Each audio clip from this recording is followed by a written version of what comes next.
So in the last class we derived these equations. I'll give a recap about what they mean.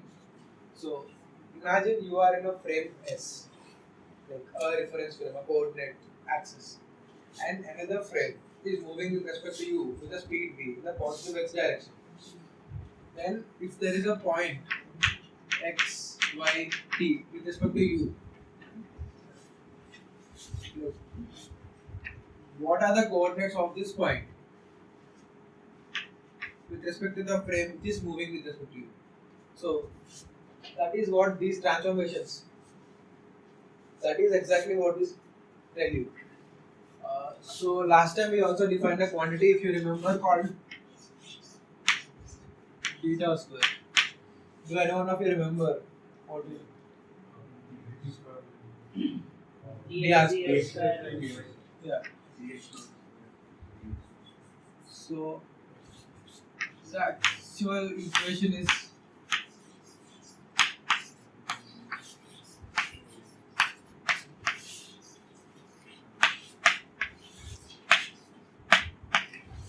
right. We don't use big words just now. Also, that matrix element 1, 2 is minus gamma b pi c square. Yeah. We actually call it 0, 1 from now. Here 0, 1. Yeah. So this is how this quantity is defined. I abruptly defined it saying that it is a quantity which is invariant under these kind of transformations. What does this physically mean? Like, you know the physical meaning of all this RHS sites. What does this side physically mean? To do that, imagine you have a particle going at speed, let's say a particle on the x-axis, and you are at the origin, sitting at the origin, doing nothing, and the particle is moving with a speed v. There is no other reference frame. You are the only reference frame. If you want to do a Lorentz transformation, what do you do to? Like, there is only one moving system, right? So consider a frame in which the particle itself is at rest. Understood? So the frame S prime will be moving with a speed v, and in the frame S prime, like this is the frame S prime, which is moving with respect to you at a speed v. There is a ball or something which is at rest. You get it? So you get it right. What exactly is the frame? Now try to write the equations for the ball. How do you see the ball? Like, how do you see the ball is obviously given x equal to vt. So so we, like, if we try to take the difference between the coordinates, which gives us the length and time difference, we get something like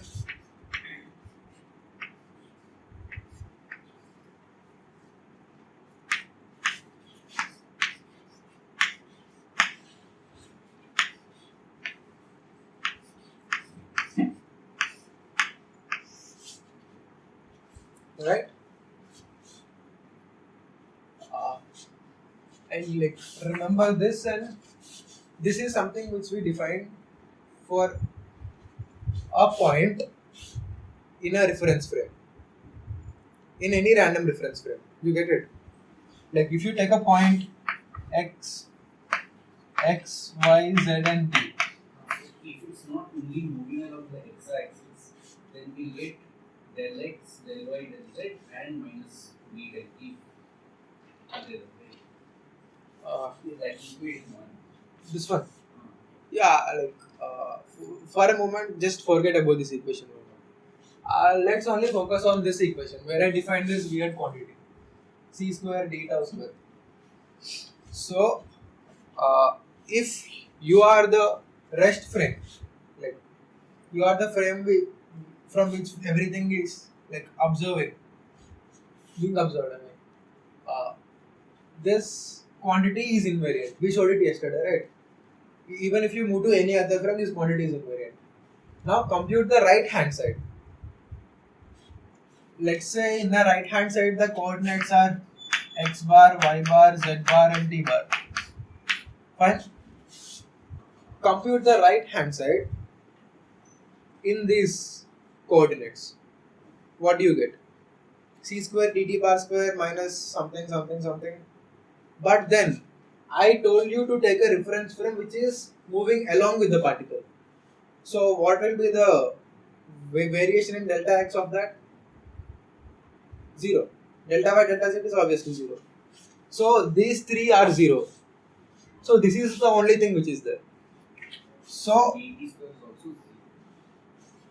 how do you know time doesn't change? Like if you are not moving, your clock should move, right? Sci-fi thrillers are not allowed here. So for this particle with respect to you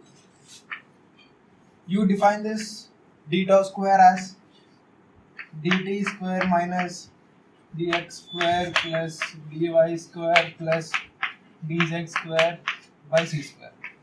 With respect to you, if the particle is moving, you define the d tau square like this, but with respect to the particle itself, whose time is represented by t bar, you get d tau square is just dt bar square.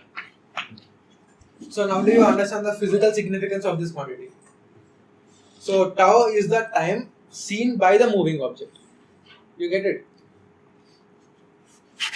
For example, if this duster is moving at speed, let's say 0.5 speed of light, time speed of light, if you keep a clock here, the clock won't move, like the clock's hands won't move at the same rate as what you see. But when you try to think about clock's hands and stuff, and I clearly showed you that time is a relative thing there, right? You change some delta t and it is not equal to delta t prime. There is some factor and stuff. How exactly do you define what you see in a clock? Like, assume that this is a light photon. Are all of you familiar with the word photon? Like it is assume light is a ball. If I throw it towards you and you throw it towards me, it goes at a finite time. It takes a finite time to come back to me. But how do I know when exactly it came to you? I know that, but imagine if it is not going at speed of light or something. Or what if his clock has a different setting? What if he came from US and he left his clock like that? Imagine you are someone who came from the US and you are someone who stayed in India. What do you do immediately after coming from US? Set your clock. So that topic is called synchronization.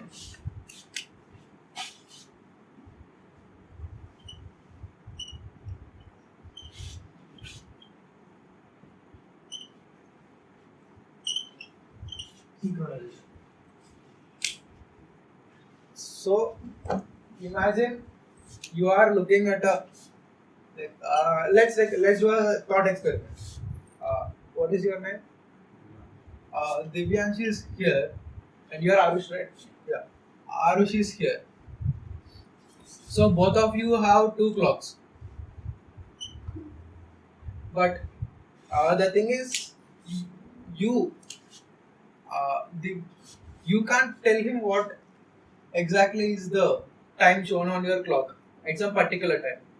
Because if I tell you that my clock is at 9 hours 31 minute 2 seconds, by the time sound comes, some time will already change. Right. That is exactly the case with any type of communication. Right. Even if what is the fastest mode of communication? Like some mobile signal which goes at speed of light. Right. So from the point of view of Arush, how is he supposed to know what your clock says? There should be simultaneous pointing of the clock and some calibration. Yeah, you technically calibrate it before using it. Yes. Right. So imagine your clock, Arush's clock is at 0, and he sends a light signal to you. he sends a light signal to Divya. What's your name again? Divyansh. So it goes here and he immediately reflects it. Get it? And it comes to Arush again. So imagine it takes a time of t a prime. You get it? Imagine instead of 0, he sent a light signal at a time ta. Like Arush's clock was showing time ta when he sent the light signal, and when he received it back, his clock was showing ta prime. So when the light reached Divyansh, what exactly should Divyansh's clock show if both of their clocks are synchronized? Yeah. So like if they are synchronized, it should show something. So you will change it to that same time to make them synchronized. Do you understand? So the moment you Arush A gets the signal at Ta prime, he defines a time called Ta plus Tb prime by 2. Sorry, Ta prime by 2. And this clock is set such that the event the moment when the light signal reached this clock, the time will be set as Tb. You get it? So imagine you are an observer who can see everything at an infinite speed, like a hypothetical observer. So when you are seeing it, when the time is t equal to 0, assume that the clock is pointing like this. Both of their clocks should point upwards. You get it? Both of their clocks should be in the same orientation for someone who can see everywhere simultaneously. But can you do that? No. So you can't you can't literally see and do that. But if someone exists like that, they should be able to see like this. Do you get it? This is exactly what is vaguely called synchronization. So imagine doing this for each and every point in the space. You get it? So imagine this is the x-axis and this is our main clock. All the clocks should show like this for someone who can see everything simultaneously at the same time.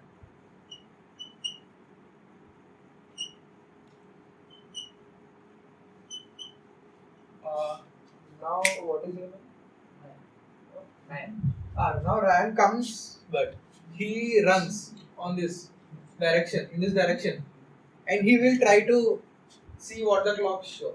Imagine you have clocks along the line, like this whole line which you see is filled with clocks, and all of them are synchronized according to me, who is at rest with respect to all the clocks, and he is someone who is running along this line.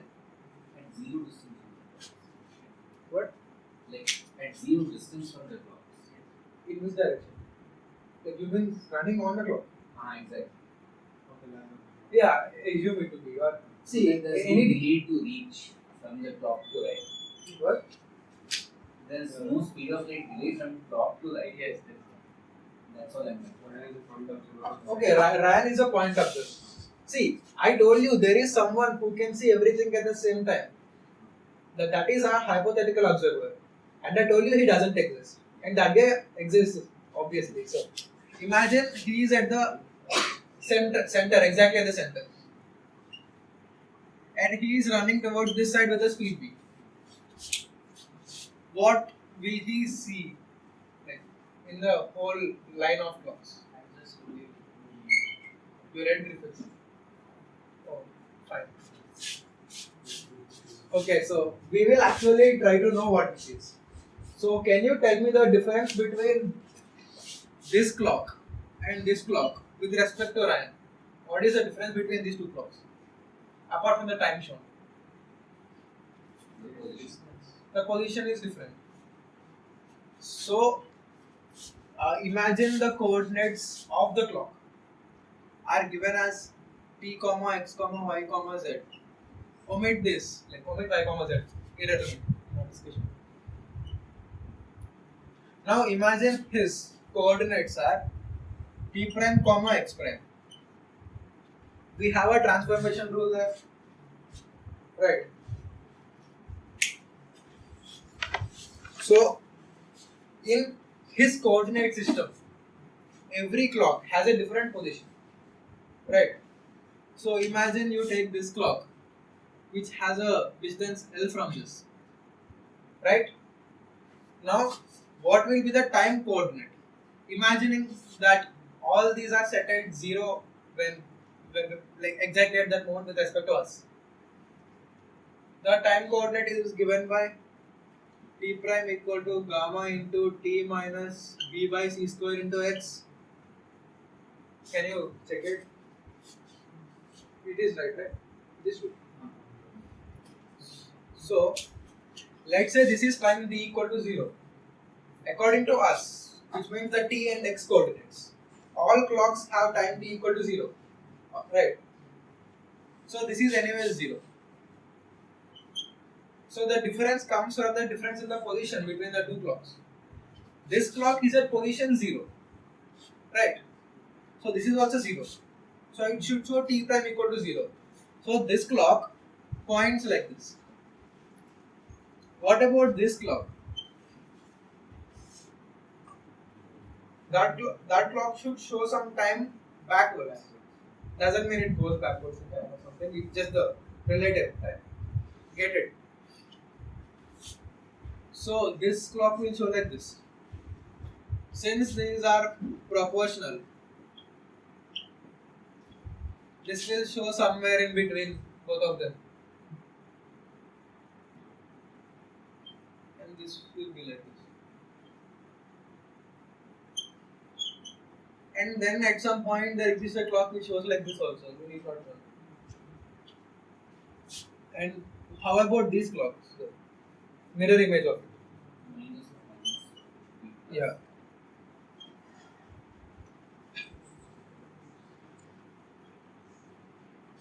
You get it? So, in one reference frame, all the clocks are showing the same thing. They need not show the same in other reference frame. That is exactly what we are vaguely calling relativity of simultaneity. Like if you are somebody measuring here, from here, your clock will show a different time. Right? Doesn't mean the clock has to do anything wrong. The clock is absolutely perfect. I mean, I already told you assume that they are pointing at time t equal to 0. So from there I am checking how much deviation they are showing. Whenever you speak about something like this, you only speak about relative, right?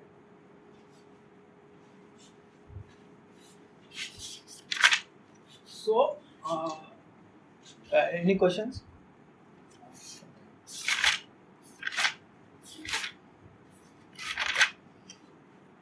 So now we are like, now since we are done talking about time and stuff, in the last class I showed you some paradox kind of thing. So, like, did anyone of you think about that or get any solution? You said, what is this solution? Yeah, but I asked you to compute something also in the last. It's fine. Is your laptop? Yeah. So I will be exactly showing you the solution, like what happens with respect to both the observations.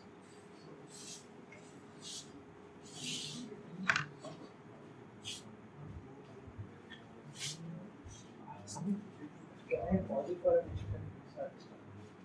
I already got it. Okay.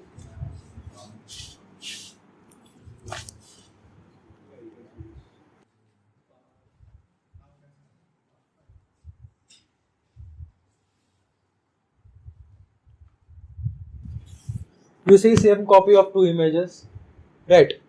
So in the paradox we were actually dealing with the barns, like, okay, so let me give a brief. This rectangle thing, imagine it is a barn, shed or something, some box.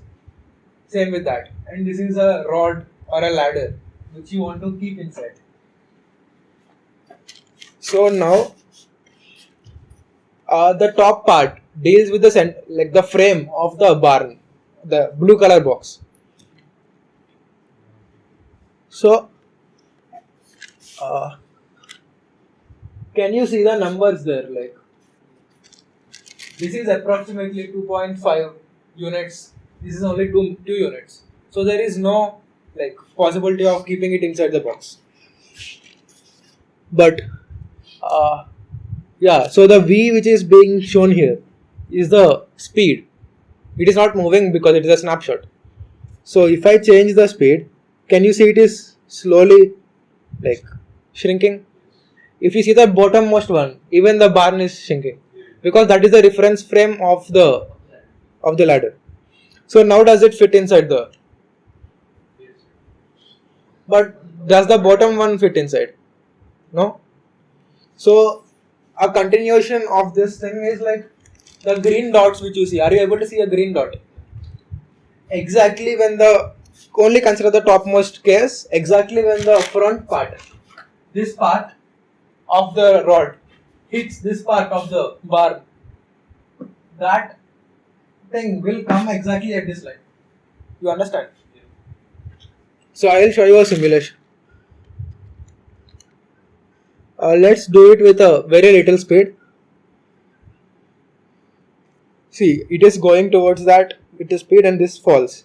And exactly when it hits the tip, this will fall on the rod. Get it? But if I repeat the same thing with a much higher speed, you see it completely goes inside. So there is no way for the dot to hit the. You understand the topic, right? But then what happens in case of the red color thing, like the bottommost thing? Then he definitely has to hit in both cases. Are you sure? In the Let's see.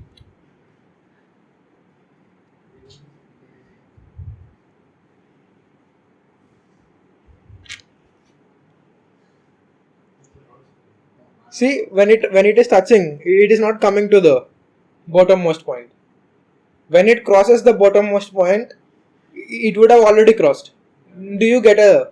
So both the green dot coming to the height of the rod and the tip of the rod touching the wall of the barn are simultaneous with respect to the barn, not with respect to the rod.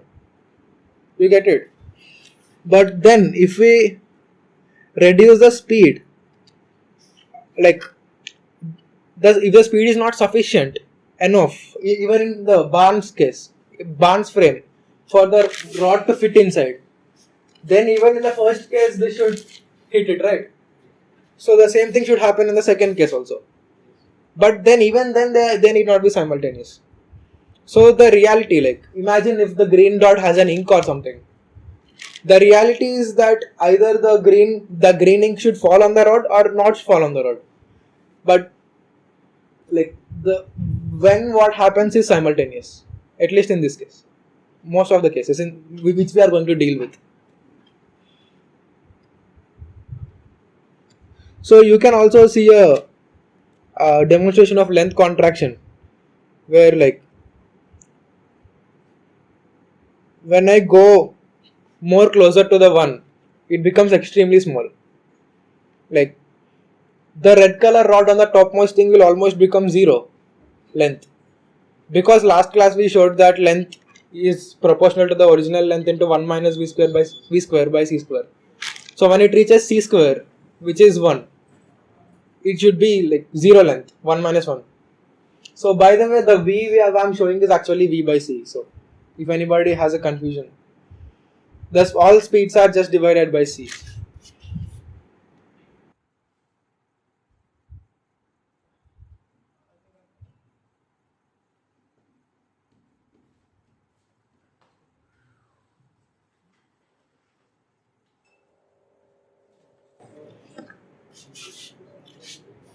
So now like even in that frame, at least one object which we considered is moving along with the frame, if you see, right? So in like let's consider the first case of the rod, and if you are in the rod's frame, what is the length of the rod? The original length. And the time t bar, if you try to write for the rod, is actually this invariant quantity. So whenever you want to speak about time, you speak with respect to what the moving object sees. So this quantity of time is called the proper time.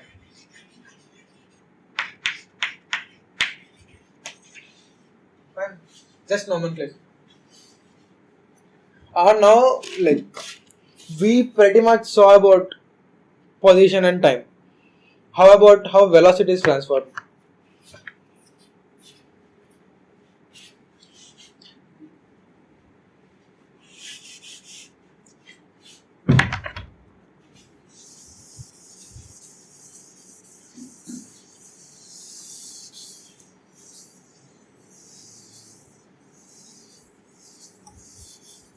Do any one of you have a guess about how velocity is transformed, saying at this position transformation equation? Yeah, so first let's define the 3 velocity, like velocity with 3 components.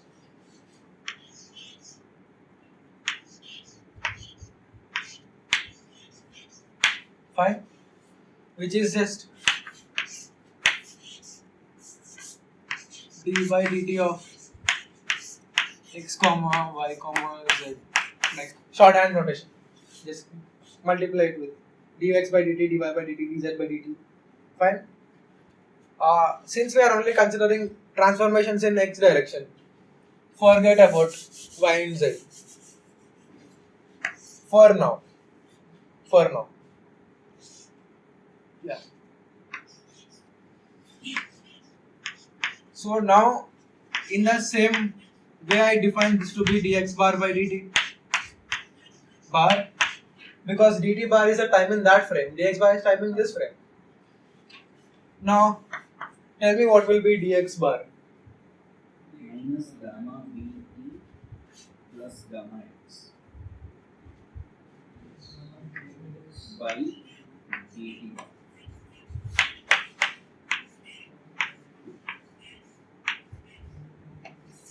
What will be dt bar in terms of dx and dt? Fine. minus mc² of dx.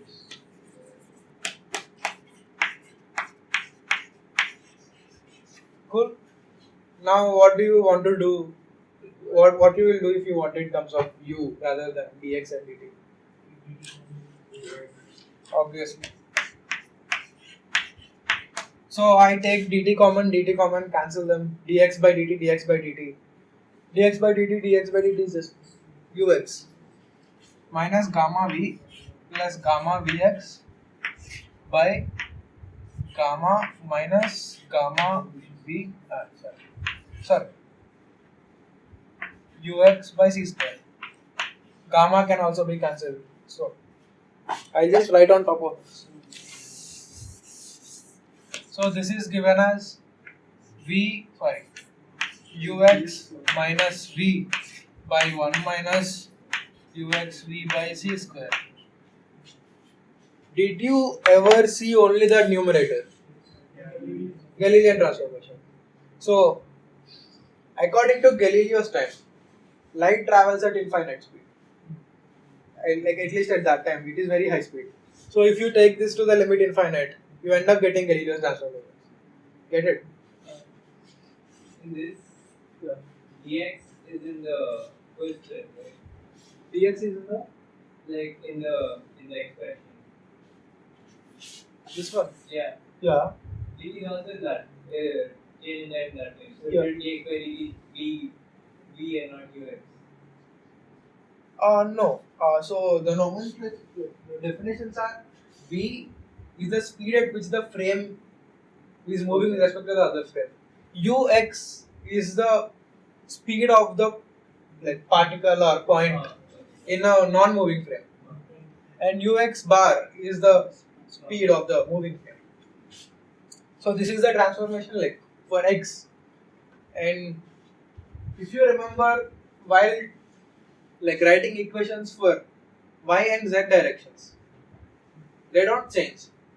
If I am moving in this direction, this length should remain constant. So it should be the same for velocity.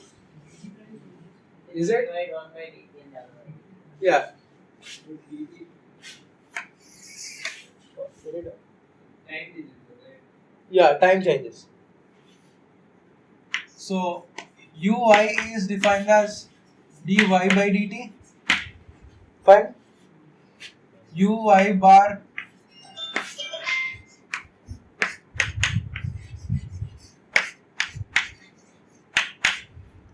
so if you try to write uy bar, dy bar is this dy.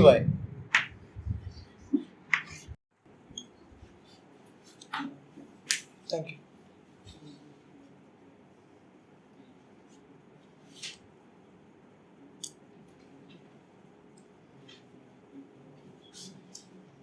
Five by 21 minus x square plus 1. 5 by 21.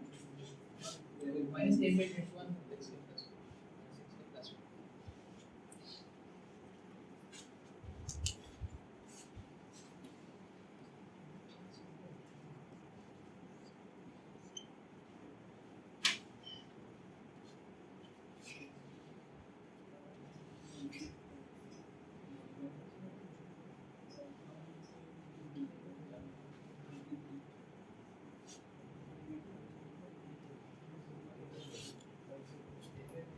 Can anyone confirm his answer? Minus 5 by 11 x plus c plus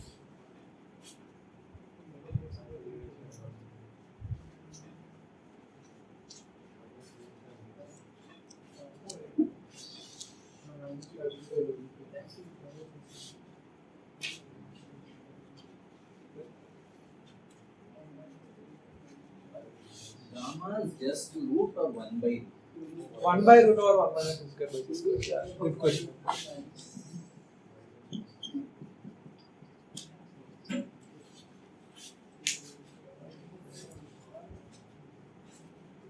How many of you attended the muon J2 talk? So you remember speaking about the lifetime of a muon. Oh, yeah. So with respect to the muon, you can just hear and do the calculation. 2 microseconds. Assuming it travels at a speed 3 by 5c in the atmosphere, what is its speed with respect to us? Bro, it's a trivial question. I said it travels at a speed 3 by 5c. What is its speed with respect to us? Yeah. What is its lifetime with respect to us? By By? root 1 minus x. Fine. I'm doing this.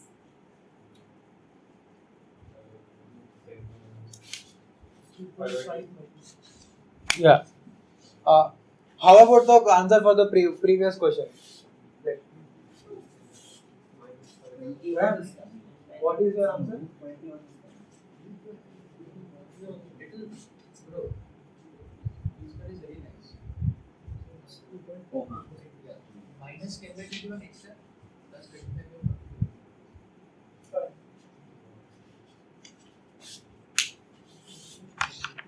1. If you want, you can solve it later also. I'll be erasing the question. You all remember the question. It is easy to remember.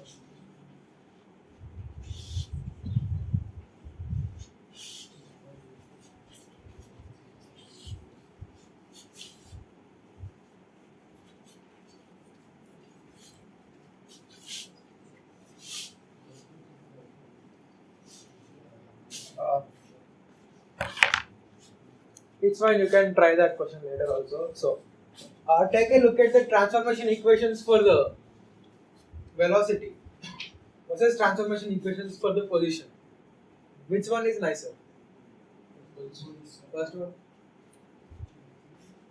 So, as Dirac said, physical law should have a beauty in maths. We will try to define our own velocity so that they look beautiful. So, let me define something called eta x.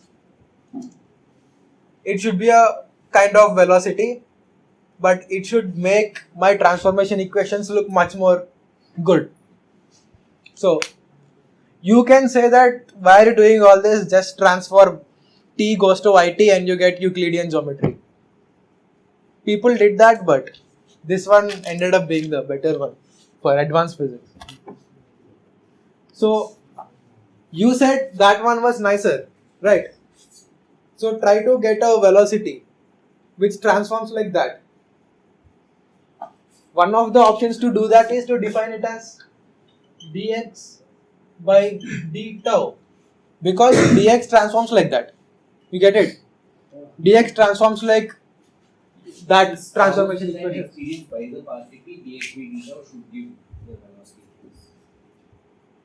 Dx by d tau has a not so trivial physical effect.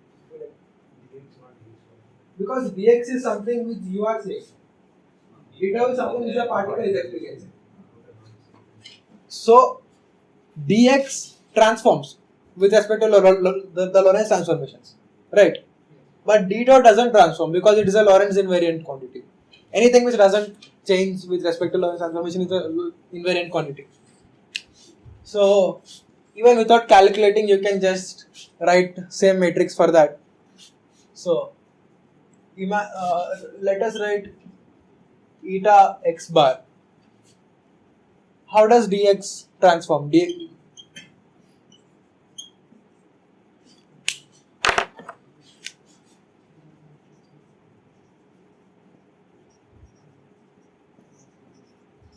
Fine, right? So this is just gamma into eta x minus v dt by d tau. Fine. If you try to write eta y and eta z, the good thing is previously the denominator transforms, even though the numerator doesn't. Here does it transform if I write it for eta y and eta z? Both the top one and the bottom one are just. So eta y bar equal to eta z bar, eta y, eta z bar equal to eta z, which is exactly that kind of transformation but with a small glitch. Why? There I defined something like a time which transforms. It is a equation of 3 equations of transformations. That is 4 equations of transformation. Right? The only difference is there is something like this, which is which replaces the time thing there. So let me better define this as eta t. So now eta x, eta y, eta z, eta t exactly transform like that, right? So from later I will also define something called acceleration, just like this. D square x by d tau square, right? So whenever you want to have a transformation rules which are nice, you need to define some quantities like this, and whenever you are defining like this, you get a eta t quantity. So let's try to calculate what exactly is the eta t and eta bar t relation, or what exactly is the eta t. Eta t is just dt by d tau, right? And let's say we only consider the transformations in motion in x direction. D tau square is written by this. Fine. So this is just C square. thank you. I was just checking.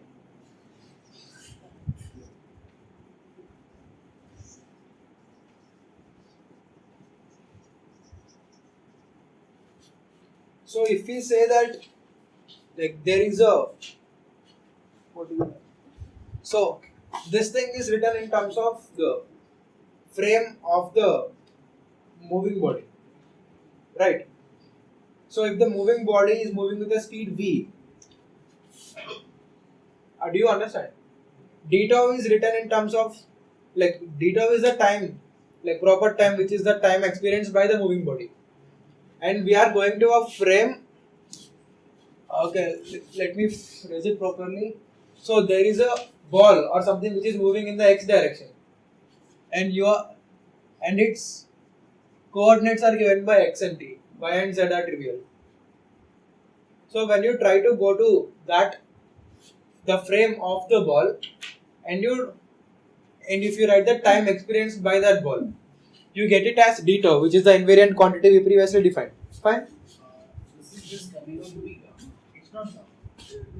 dx by dt is not just the That is exactly what I am saying. The frame which we are going to is the frame in which the ball is at rest. Yeah. So u is just v. You get it? This is not two frames and the particle.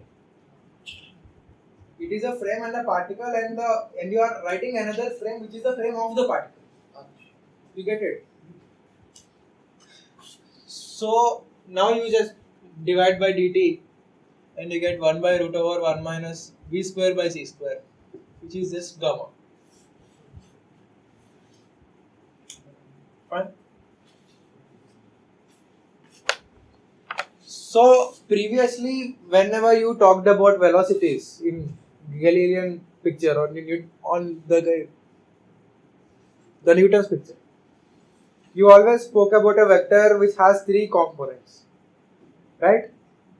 But here, when we try to make it look nice, we got one more component to work with. So even there, you can see that t, x, y, z is a vector which is transforming in a nice way, right? So why not just call it the vector? Why not just call it also a vector? That is, and call it the position vector, and call this the velocity vector. Fine. So I define something like eta 0, eta 1, eta 2, eta 3 equal to. So this is just the labeling. Don't think about lower index, upper index, nothing. Just the labels. When I try to change them properly to work, because previously remember my Einstein summation thing, right? So it is better if I have the indices as numbers. So this thing is called eta, where each of this component is given by eta mu.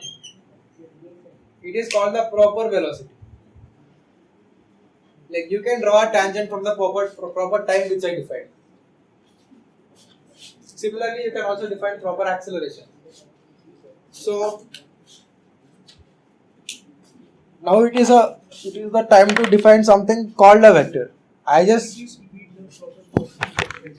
what happened? So I got some. I defined some quantity eta so that they look nice while transforming, and so there I got a quantity called dt by d tau, which is an analog of time there, right? So I defined it to be the t component, like eta t. So now I get the transformation equations of four quantities, which just transform like the position vector there. If I call it a position vector, where you stand in time versus where you stand in place. Here also you get a vector, where the first thing can be seen as the time component of the proper velocity, and rest are space components. Get it? So the whole four column which I wrote. You are calling dx by theta the proper velocity x direction. Yeah. In the frame of x in S space. Yeah, in your frame. Assume that you are a frame S and a particle is moving. Its coordinates are x and t. You define a quantity called tau. Yeah, d tau square is equal to dt square minus dx square by c square. From that you define something called a proper velocity. That is the proper velocity.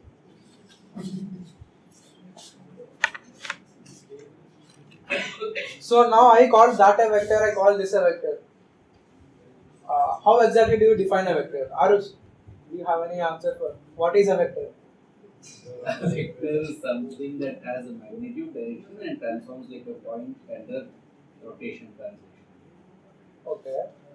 Yeah, that is good for three-dimensional. Like, if your vector has a three component. That translation is then rotation. Yeah, how do you define the rotation properly?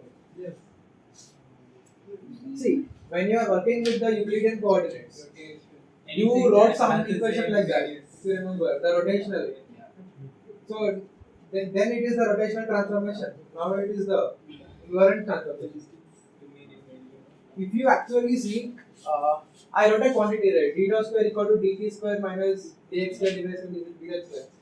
I said they are invariant under a Lorentz transformation. Do you know any other transformation in which they are invariant? You came to last year. Huh? Yeah, it is actually right. So you have the thing dx square, dy square, dz square. That doesn't change in the rotation in your Euclidean coordinate also.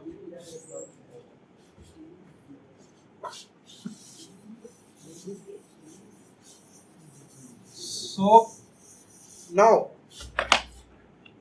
any four componented vector or a four matrix, 4 cross 1 matrix, which I write A equal to A0, A1, A2, A3. So the zeros coming up is purely my notation. I define this like in shorthand. I write the components as A mu. Mu equal to 1, 0, 1, 2, 3. I call this a vector when it transforms.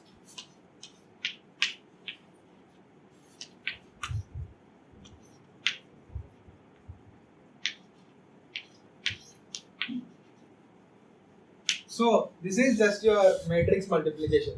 Mu is 1 in row index, mu is column index, something like that. You get it? And this I took from the Einstein summation notation which I used previously. Do you all remember the Einstein summation notation? Fine? Arush, do you remember the Einstein summation notation? And you know this how to? Yeah, we can just expand it. Yeah, so it is technically gamma, let's say for some given mu. Gamma mu 0, 0 plus gamma mu 1, A1 plus, for you write for 2 and 3. Get it?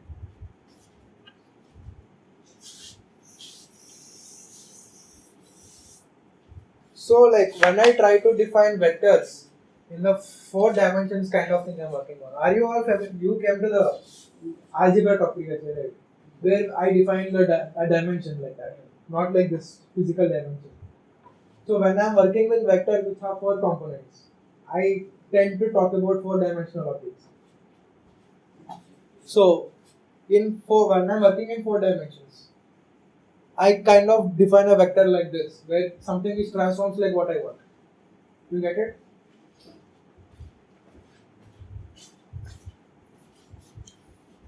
So what other vectors are you familiar with in your school apart from this? The force, current, density. So, momentum. I want that answer. Thank you. What is that? So how do you define momentum, at least in your school? Not from first sem chemistry course. In your school. mv bar. Momentum vector is just a scaling of the velocity vector in school. So I write m here, I write m here, I write m here. Everywhere m comes, and our equations all should look the same. Fine? All of you, do you agree with that? All these are equations which are supposed to look the same if I just multiply with a scalar called m. You get it? All of you. We So already have what is similar to a graph. what? We already have what is similar to a graph. We only have? Already 1 minus d uxyc squared, that's already there. Yeah. Already there. See, gamma is something which does not depend on any other quantity than I the said velocity. similar. I Yeah. didn't say similar. See, that is the basic working principle of gamma, that we go to a frame that has a particular gamma. So, like similar, yeah, but No, I'm in the context of can we directly take m as a scalar or do we have to take rest as a yeah, I will come there. I will come there. See, imagine when you remember when you defined something called a mass in your school. You just said it is a scalar quantity which gives you these good equations, like force equations and stuff. You get it? Similarly, I'm just multiplying it with mass in order to get the force equations. That's it. So, similarly, if I want a momentum in 4 dimensions, I will multiply it with m. Get it? So,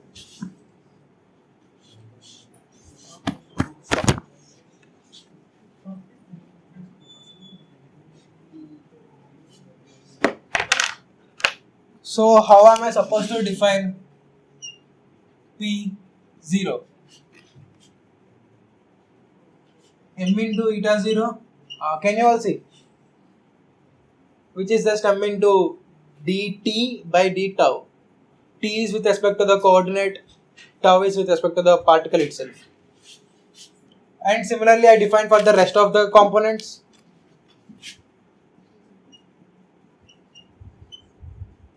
So you should get used to this notation where this index which I keep, if it is I or J or K, something like that, the ABCDs, it is just the spatial components 1, 2, 3. If I write Greek indices like mu, alpha, beta, gamma, it is supposed to be including with 0. So if I write Pi equal to m eta I is just 1, 2, 3. Get it? But if I write P mu will be from 0, 1, 2, 3. Like it is something which is taken. Like even if I don't define what is mu, I write P mu. You should think 4 vector. Fine.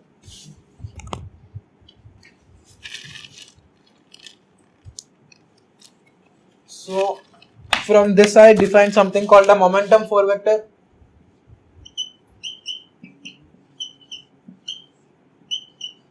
How does it transform under a Lorentz transformation? Any idea? M doesn't change under Lorentz transformation. Fine. Don't ask me to prove it. I'm not into that stuff now.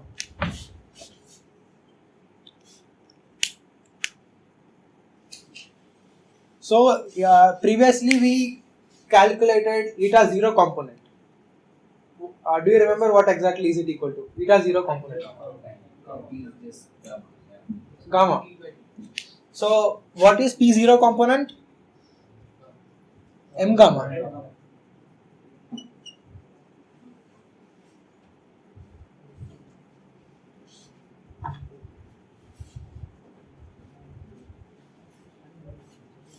So there is a small correction, sorry. So this thing multiplied with C. I got used to taking C equal to 1. So sorry. Eta t is defined as C dt by d tau. So now what is eta 0? C gamma C. So this is just M C gamma. Fine. And the rest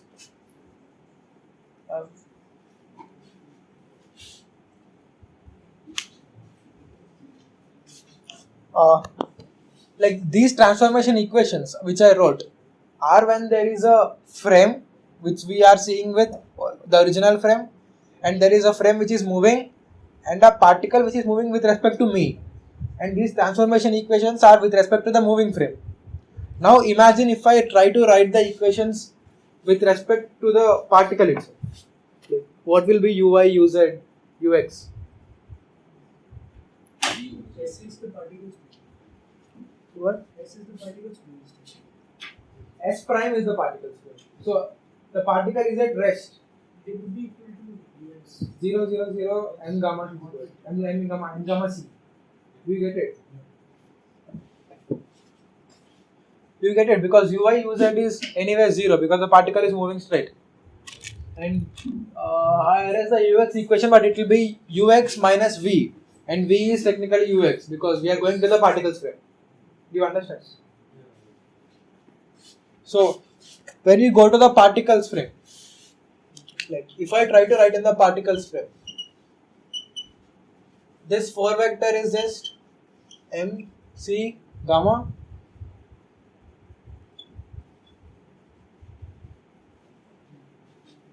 And what is gamma in particles frame?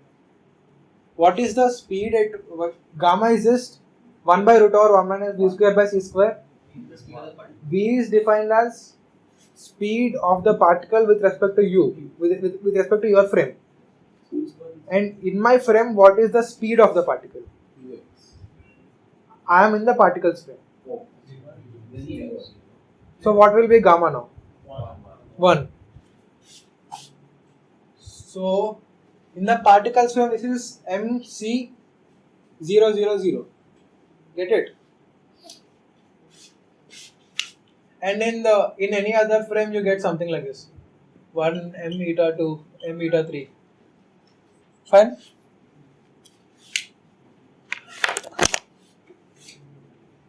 So now Einstein went on to define this P0 component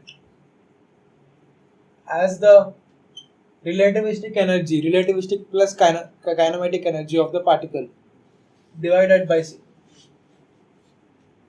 Get it? Any frame. Any frame. Einstein defined the P0 should be the relativistic energy. How did you define energy when you were like school or something? Mechanical energy. How did you get it? First from the kinematic energy of mv². Fine. So let's try to see what happens here. Compute this quantity. P0, c into multiply it with c. mc² gamma you get. How is gamma defined? If I am a frame in the particle is moving at a speed v with respect to me, gamma is just 1 minus v² by c square. You can expand it to the approximations like what will it be? mc² into 1 plus v² by 2c². Get it? Order of v² by c². Like v³ by c³. Fine? See, c is such a huge quantity. v³ by c³ should be such a small quantity. So, at least at our levels, this should be this approximate value. Fine. Do you get it? All of you? So, this is just mc² plus mv² by 2. You saw this quantity somewhere. So here, like, since this is kinetic energy, let's define something called relativistic energy, which is P0c. Fine. Now, what if you are in the particles frame? So what is the relativistic energy? Yeah, finally we got it.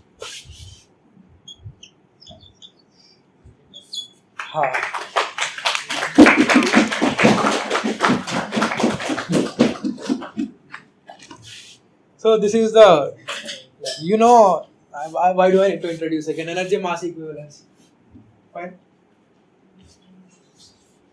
So when somebody asks you, what is energy in relativity, what will you say?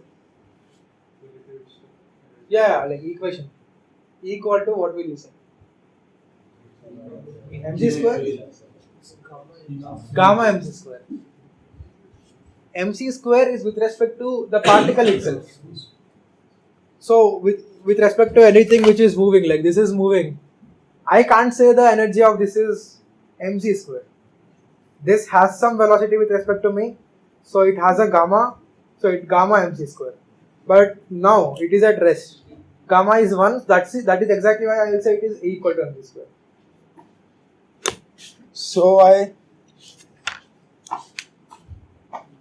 So now I define it to be E by C Pi P1 P2 P3 equal to P. P. Fine. That is how I define the 4 momentum.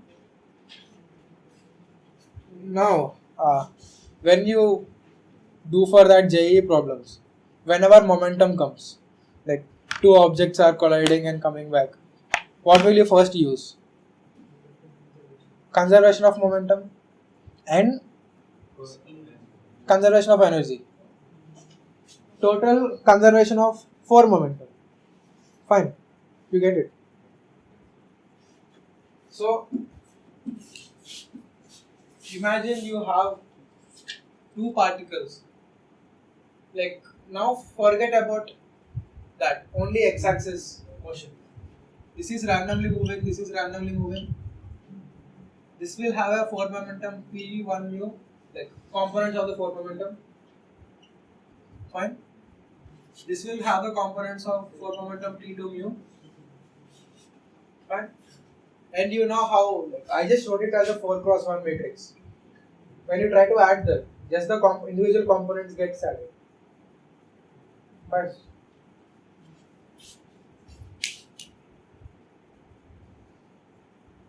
So this will be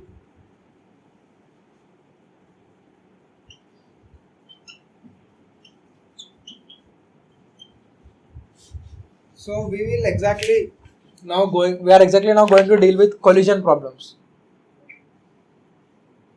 Fine? Like people who came to the muon talk knows about like that. I think he spoke about protons and electrons colliding, something like that.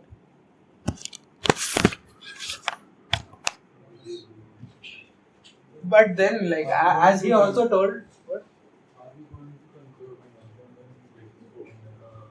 Yeah, we are going to conserve the photon. Why did you conserve the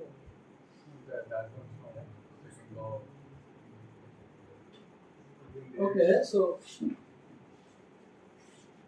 okay, assume that you are in a given frame. How do you like the space components of momentum? If you write dx by d tau is given by what? Okay, so I'll better take it. So when you write, like just like how you were saying previously, this is this. Fine. Pi at least is defined as m dxi by d tau. No math majors here.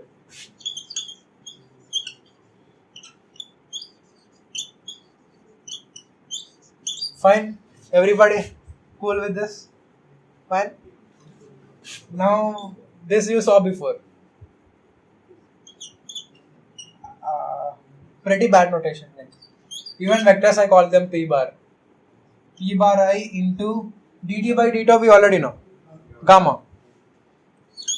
When you are already working in a given frame, gamma doesn't change. Right? And as you said, according to Newton, Pi doesn't change. Fine? Conservation laws are valid here.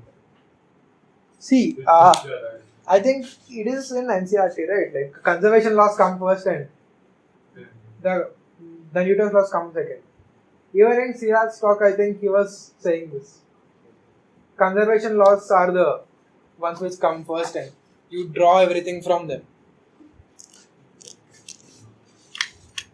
You can even think like force looks like a very made up quantity but energy doesn't.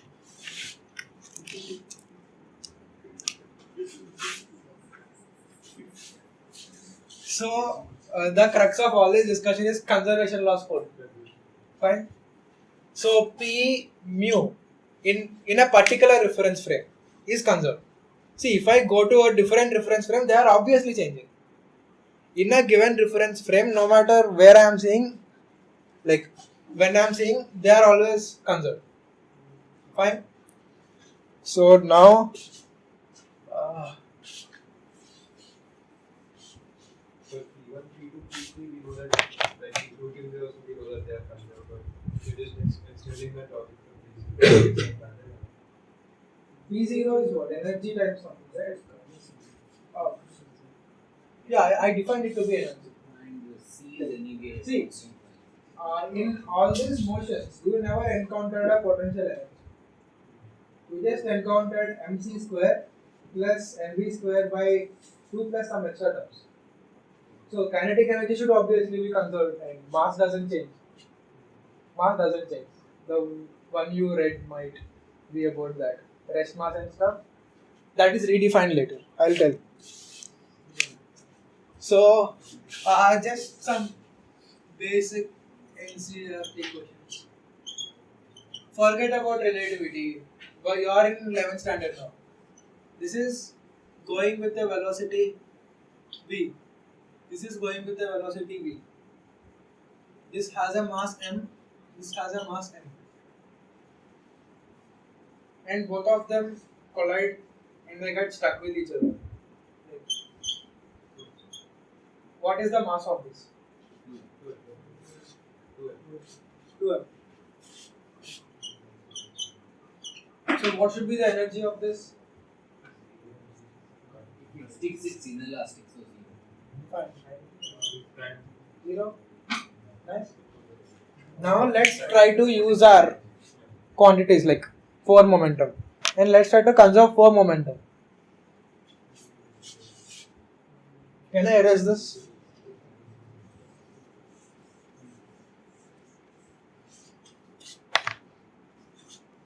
So imagine you have a mass, values I don't remember, mass m going with a speed v, going with a speed v. Speed v means the 3 vector which I see, dx by dt, fine? In x direction, forget y z directions. Now, before the collision, what is the energy of this? Gamma? Equals 1 by In R frame. mc² by root 1 by v². Yeah. Gamma mc². Gamma is defined. Same energy here. Fine. Now when they collide, what energy should they have? This is conserved, right? Energy is conserved.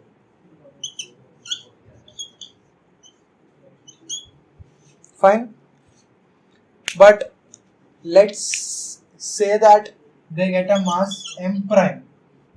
They get a mass m prime. The mass of the combined blob is m prime.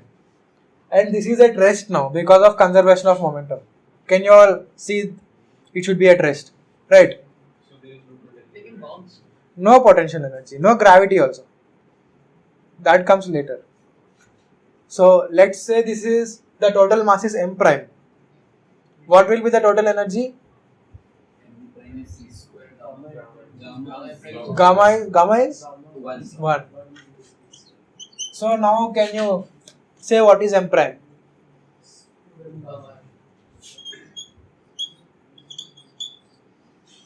So you have an object of mass m. You have an object of mass m. They collide. And if you try to evaluate the mass, you get 2 gamma m. Yeah. It increases by a factor. The energy goes into the Yeah, mass energy equivalence. Exactly. So here you had the kinetic energy plus the mass energy, mc² plus all other terms, which include v² by c², right? V³ by c³. This also has that extra energy part, that gets converted into this mass. That is exactly why they say this mass which I am saying is the rest mass or something like. How to define? Imagine you go into the frame of the particle and you try to measure the mass. The mass you get is the rest mass. Fine. So now what is the rest mass of this particle? Assume before collision, are the energy of the individual balls conserved? Before collision. No interaction. Before.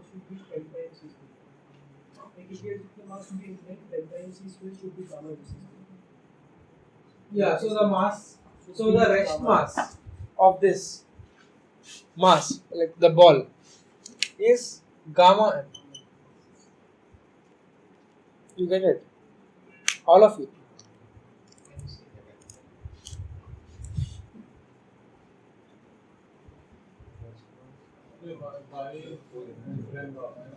What? Yeah.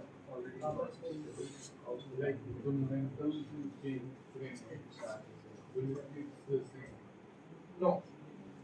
See, how exactly you said is, in our frame it is gamma mc², and in the rest frame you said m prime c², and you said both of them should be equal. Is it true? Because energy is conserved, but is it conserved when I change my frame? So this argument should be wrong. Because I told you this mass is m, fine, and I wrote something called gamma mc². Fine. If gamma m is the rest mass, then like I'll write rest mass as m0 c². This shows that it shouldn't move with respect to me. So according to that argument, this is not supposed to move with respect to me. So when I previously gave you the mass as m, I gave you the rest mass. You get it? Like at least what they defined some years ago. They defined rest mass as something which, like, if you measure the ball when it is not moving, if it is a weighing scale, it is not moving with respect to me, then this is the rest mass. But if it is moving with respect to me and if I try to measure, that won't be the same value which it shows. Do you get it? But in recent conventions, they removed that thing like that. The mass decreases and stuff. They just have something called the rest mass, and they define energy as gamma mc². So, do you all understand the argument? Okay, so I defined energy as gamma mc², right? There, the m I provided is the mass of the object that you measure when the object is at rest with respect to you. Right? So when the object is moving with respect to you, the mass you measure will be gamma m. Right? So to make this equation E equal to mc², like at Einstein's time, m here is defined as the mass in the motion. So this will be given as gamma m0 c². But a more recent books will just say this is the mass and E equal to gamma m0 c². You get it? Because the convention of rest mass will be a bit ambiguous later. What? Because two masses are coming, they are colliding. Now they are at rest. And if you measure, it is 2 gamma. Yeah. So mass is different in different ways. Mass of That depends on how do you define mass. See, when you try to define something called force, you said it is proportional to the acceleration, and the proportionality constant is force. Now, in the equation I showed you, E equal to gamma m0 c². Do you define gamma m0 as the mass or m0 as the mass? gamma. It's your convention. If it is defined as gamma m0. See, like, Then is Then- mass changing in different ways? gamma m naught is changing in different ways. M naught is not changing in different So the mass that you measure in different ways. ways. It will change. How do you like weigh something? Using gravity and all that stuff. So if you define mass that way, like what you weigh literally, then it changes. But if you define it as an intrinsic property of the object, then it is not supposed to change. But the equation which you write will change, so that what you measure is gamma m. So what about the gravitational force particle? How does that work? In different ways? That, like, you know something called general relativity. From there you get into gravitation. If you want to speak exactly like very accurately in this way. Like, if the floor was made of a veins, Yeah. and like you can approximate like the earth as almost inertial. Yeah, remember, you are working in a place where there is no gravity. Let's say this experiment happens on the ground. Okay, let's say G is there. Fine. So it's almost inertial. Yeah. So will the Wayne scale read like a greater value? So if the, like let's say it's a football, you keep it here. Rest. It will say M naught G. Yeah. And you roll it. It will say gamma M naught. So the scale reading itself will increase. That is actually very ambiguous to ask now, because the question you are asking is like related to the source of gravity. The source of gravity comes from GR. But when it's almost inertial, Still, like, when you, okay, so I write F equal to mg. F equal to mg is like there is some source which is pulling me, gravity. I define it mg. Should I define it m naught g or should I define it gamma m naught g? I have never told you what to define it as. Right. So, like, if you try to dig deeper, why do you get g, m into g? Why do you get m in the first place? See, electrostatic force doesn't depend on mass. Right. Even nuclear force doesn't. Magnetic force doesn't depend on mass. But why is gravity depending on mass?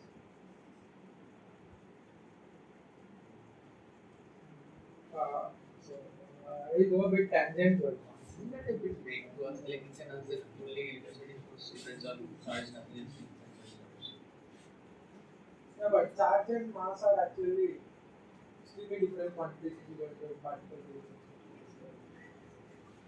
So, if you go too deep, it is very hard to get a solution. So, like, okay, tell me. with respect to a reference frame, moving with the speed of light, wouldn't the mass of objects feel like we have infinite rate?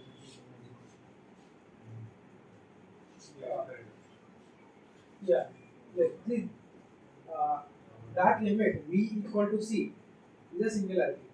That is exactly why people say you can't go partial derivative. You can't get infinite energy, as per your knowledge right now. Did anyone say you can get infinite energy? No, like energy is always.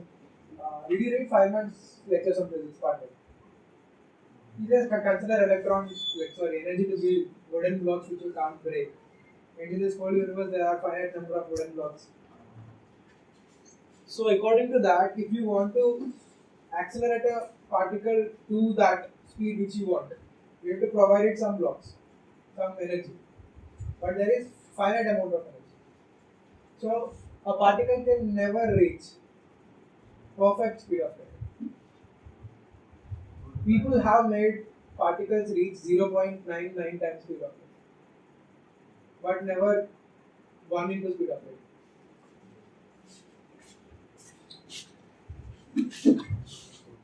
So, the moon is not? So if mass changes for different ways, does that mean energy also changes? No.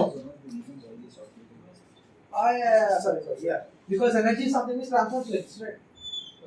Energy is already transferred. So here you write energy, here you write momentum x component, y component, z component. E transforms like this. So we wrote it there, I erased it. So it's obvious, right? I wrote E equal to gamma mc². In that equation, m is the rest mass. Gamma changes with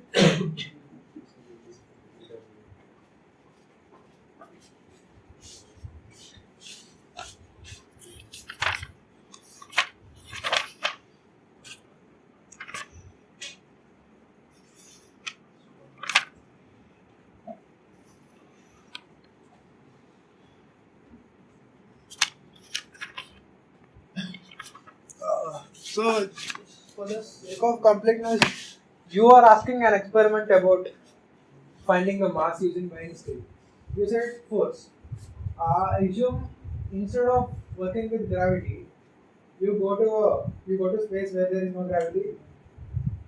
Then you apply constant uniform electric field, and the particle accelerates. Mass doesn't cancel it. So the acceleration is a function of mass. Right? So that should be a valid experiment to measure the mass.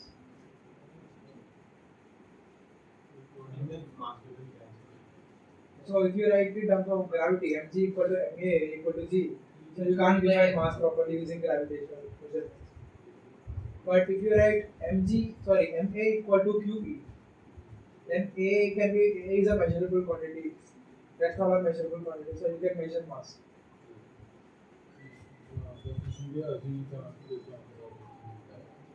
Yeah, I was about to go there.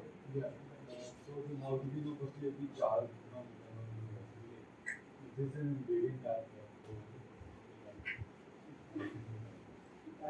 It's That is in the particle phase, right? You take an electron and you say it has this charge. And the charge is in by default invariant, at least the Lorentz invariant. I wish I had Then will then be working with the core momentum, right? Yeah. So is there a corresponding term to the Time component. Yeah, time. Apparently you define. Okay, so the force, like in general, if you work with relativistic particles, force is defined as relativistic particles.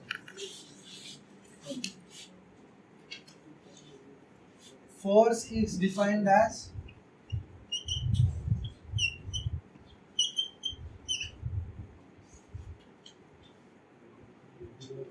like this thing is in Newton's laws, right? dp by dt. Oh, sorry. dp by dt. That is the Newton's version. Now, is there a way to define force, like in a better format? directly using formula. Okay, what about the time component? That also will have a corresponding component forces. But unfortunately, we don't define anything else than this force. Like this is the force we define.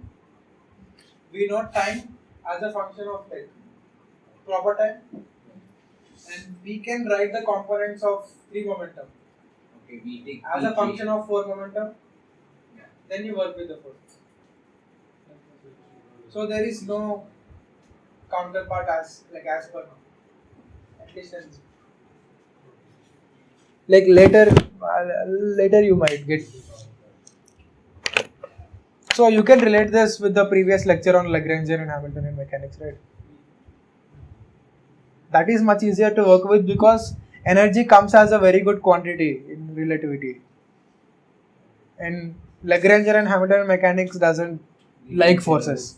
We directly work with them. So it is better to work in that formalism rather than defining a force and working. That's why I told you force looks more like a made up thing.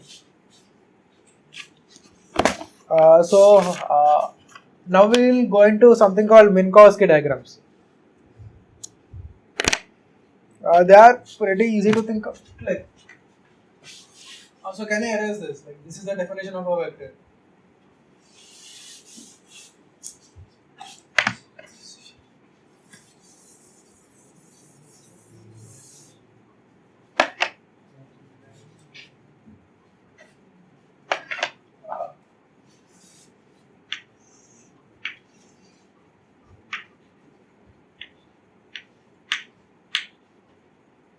So instead of the time as y-axis, I am taking c times time as y-axis. Fine. Even here, like yesterday we did the same. If you remember. Fine.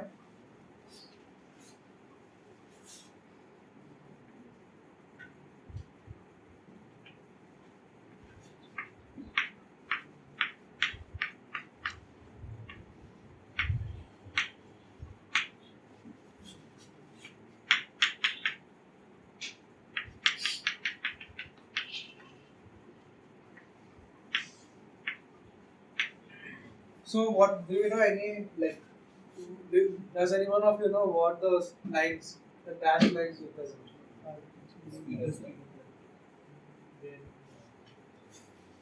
So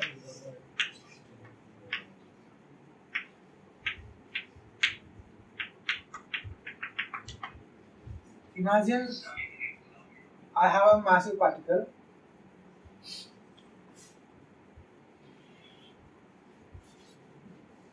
Can the CT versus X plot look like this? No. It's moving. Why? How? It's moving? Faster than the speed. Yeah. So you should notice that X and T are flipped. Like they are flipped. CT comes here, X comes here.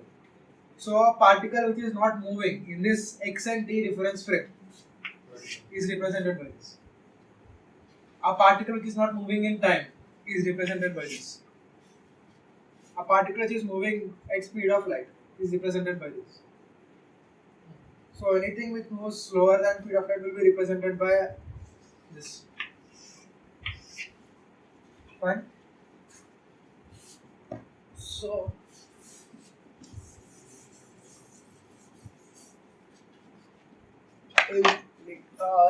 these are the coordinates. Now I want to write draw the trajectory of something. Let's say a rocket is going in x direction at c/2 speed. So x by ct is just what? Half. Fine. Yeah. Because x is. So like ct by x is 2. So the line should be of slope 2 passing through origin.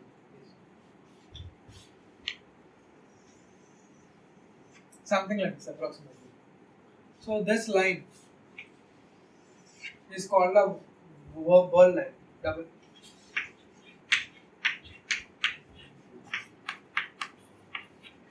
Of this particular object which is moving.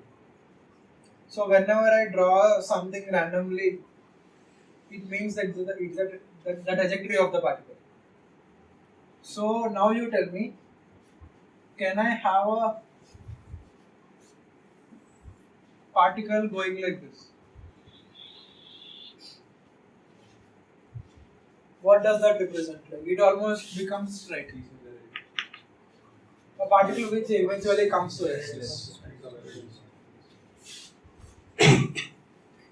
Can I have a particle like this?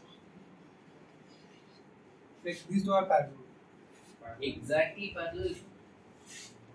If it is a massive particle, no. For massive. For a massless particle, it will be like 0 into something. Like the argument which we gave for massive particle doesn't do. You remember we said E equal to gamma m naught c square. And E should not be infinite. But if m naught itself is 0, how do you go on with the argument? Yeah. Can I have a trajectory like this?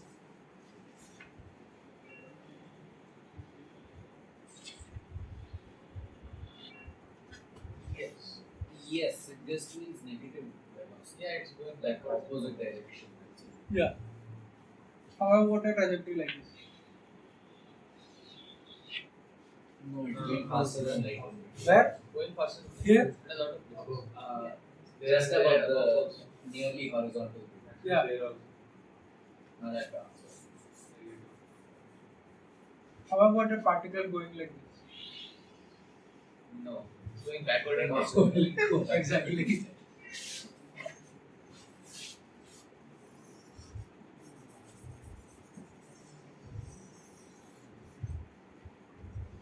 So now imagine you have a particle which is not being affected by any force, just going like that.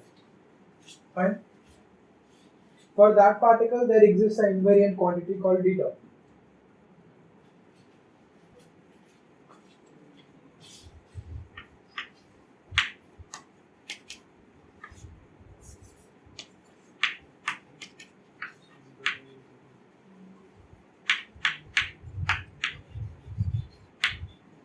Consider C to be 1 from now onwards. Can you see all of it? Yeah. So, this kind of represents a hyperbola. You remember, right? X square minus y square equal to a square is the equation of a hyperbola. So, this does not change for any Lorentz transformation. So, let's say we have like so c square t square minus x square, something like this. So it should be a hyperbola of a constant d tau square.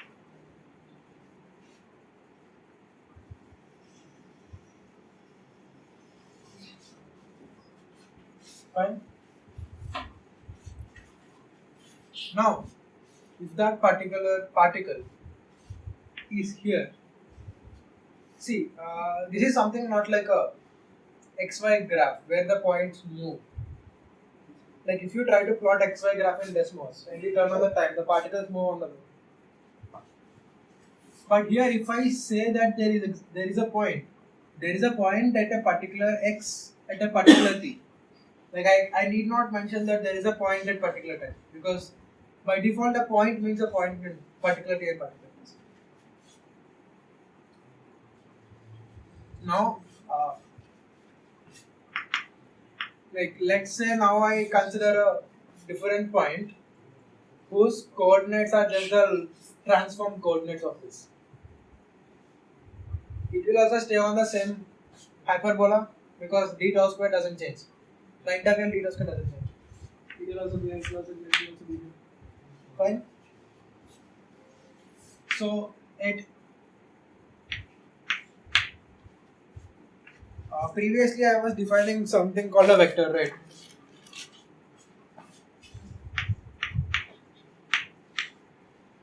Mu, I defined any quantity with 4 components which transforms like that is a vector. Fine. So whenever I say vector, can you tell me a scalar quantity corresponds to that? Magnitude.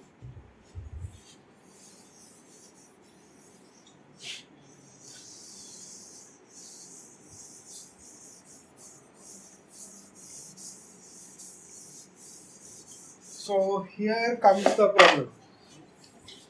I wrote Ct x y z as a vector. And what is a magnitude? Like, okay, how do you define a scalar in 3D geometry? A scalar quantity. So how do you define a vector in 3D? Not the magnitude and direction, but something else can you think?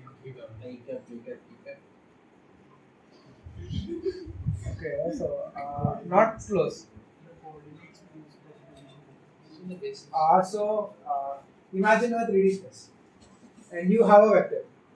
Oh. And you also have a scalar. How do you define a scalar? Let's say x equal to 0, x equal to 5 is a point. Scalar. Or let's say taking the magnitude of the vector. Let's say you have a vector 1, 1, 1. What is the magnitude of the vector? 2, 3. Now if you go to a different coordinate, like just rotate it, will you still have the vector as 1, 1, 1? Will you? Will the magnitude still be Yes. root 3? So root 3 is a scalar. 1, 1, 1 is a vector. So a vector, like at least in 3-dimensional geometry, you have a specific rotational matrix and you define all vectors should transform like this. And scalars don't change. Similarly, I defined a vector which transforms like this. So scalar is something which is not supposed to change. And can you give me a good example for t, x, y, z vector where there is a quantity which is not changing? Stop. So I define tau square equal to t square by c square minus x square minus y square. Sorry. Fine. So, fine. This one though you know like how to define what if this is the only scalar, then you know x y z you write, x y z you write, take the dot product or matrix multiplication, you get x square plus y square plus x square. How about how to handle this minus sign? Into minus third side, you could apply a alpha. That is one choice, but people pursued that and they said this one is better to work. We could do So Alpha C. let's purely work in 3-dimensional geometry of vectors.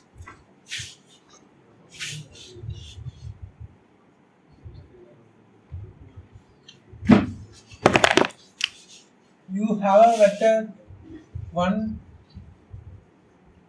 1, 2, 3. What is its magnitude? root of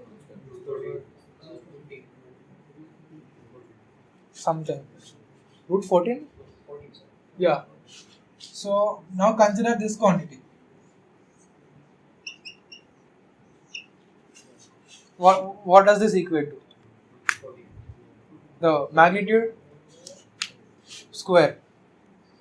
So now let me deal with the same vector in component form. Let's say I write each component as ai, aj, let's say a1, a2, a3. Now how is this defined? The row matrix a1, a2, a3, and this is defined as the column matrix a1, a2, a3. Up.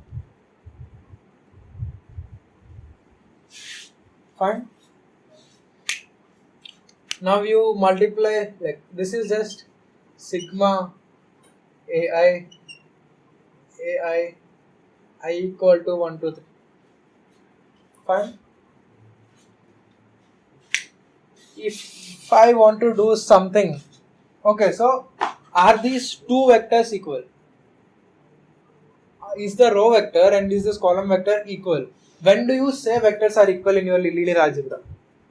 Like what is the first criteria? The dimensions are same. N cross M should be there. Is that n cross 1? It is n cross 1 and the other one is 1 cross n. They are not the same vectors. The other one is a transpose. Right? Similarly, I define the transpose of that vector. Transpose kind of thing. So, names I don't remember.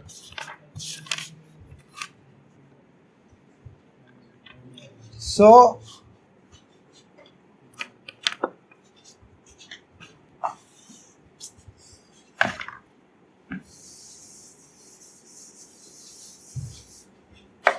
previously I defined ct, x, y, z. Fine. Now if I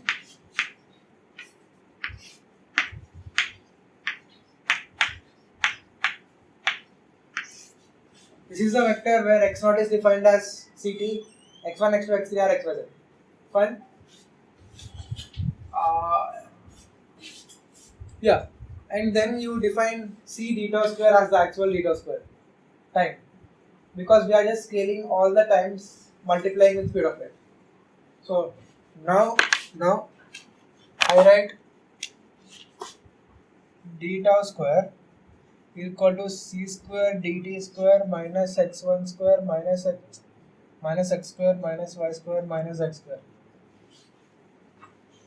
Fine. So the other c is just X. taken inside. Are you fine with that? Leave it. Fine. Fine. So now I call this. This is just d c square t. Sorry, ct whole square. Ah.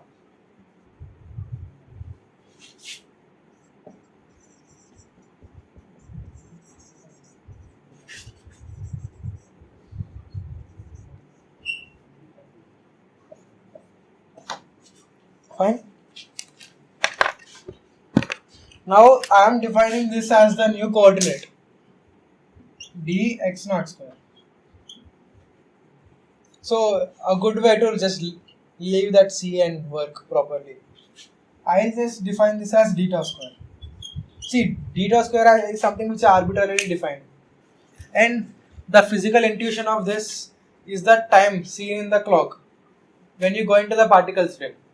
If I am multiplying the time by c, I will also see the same c multiplied by tau, right? Imagine now all my clocks show c multiplied by the actual time.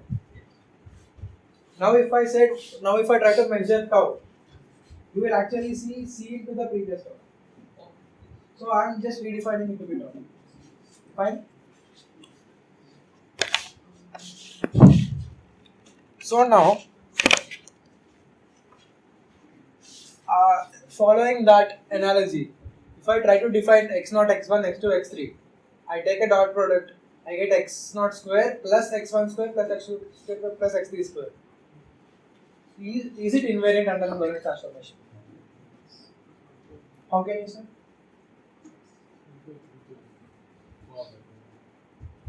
I showed you the one with minus sign is invariant. I never told you the one without minus sign is not invariant. So, easy way to do Subtract it.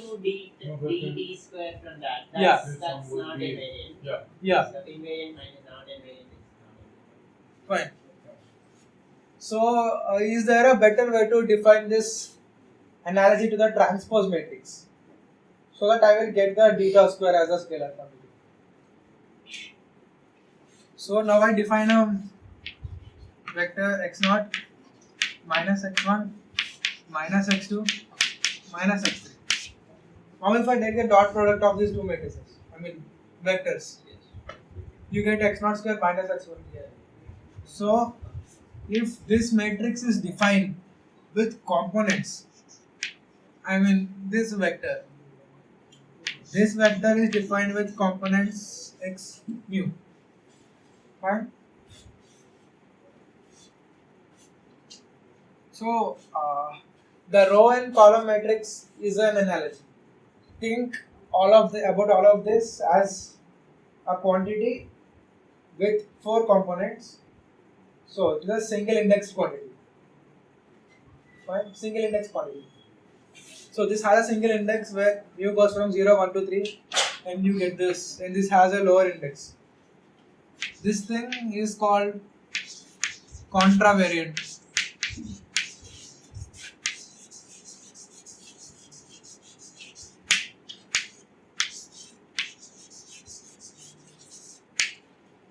The one with the upper index, as per now, just remember it.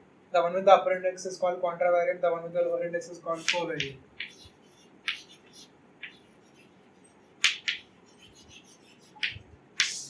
Vector. So now,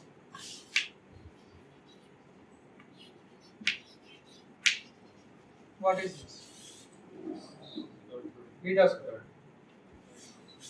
Summation is assumed. The index repeats. What about this? What? Same. Don't try to think about that analogy because that will try to give you a matrix. But this is just summation of individual components. Fine. You get the difference, right? I just showed it as an analogy. At this level, don't try to relate them. Fine. Yeah, I think in your linear algebra thing also, like a vector necessary need not be a row thing, right? It can be both. I mean, need not be defined as something like you are, as a matrix. Yeah.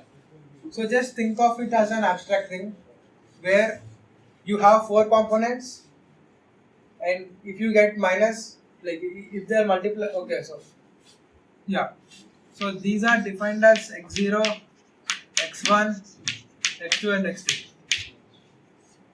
So if you have the index in the as a subscript, and if you multiply it by minus, you get the superscripted indices. Fine. So this is called a contravariant vector. This is called a covariant vector. Like something sort of as a dual space, which was defined in Avik's class. So now,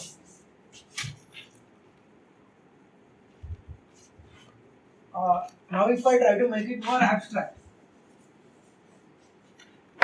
with respect to every vector A mu, like vector is just a componented object. You have a vector, you have a covariant vector A mu. How do you get it?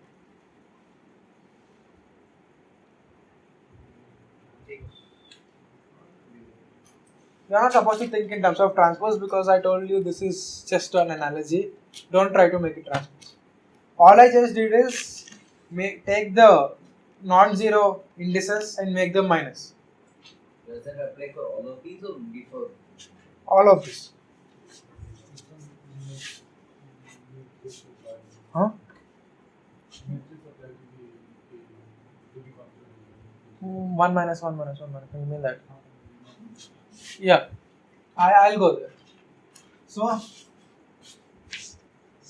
the component A mu, like I'm speaking about the component, equal to A mu if mu equal to 0. This is solely about components, not about the vectors. Minus A mu if mu is not equal to 0. Fine? Clear? So now, what is mod A square? I never defined mod A square, but you can think of it as the norm. A0 square minus A1 square minus A2 square minus A3 square.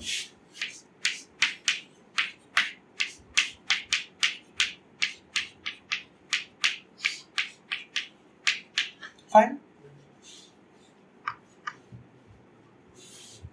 So, if you remember, I have told you what exactly is the vector.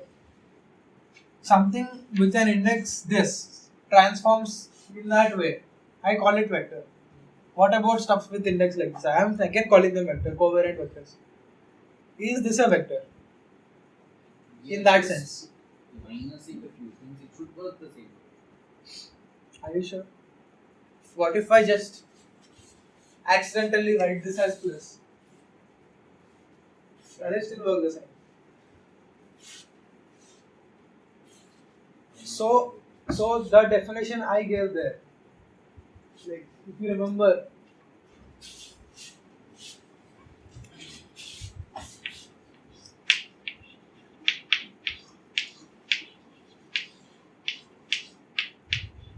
I am clearly defining a covariant vector. I have never spoken anything about the I am clearly defining the contravariant vectors. I have never spoken anything about the covariant vectors.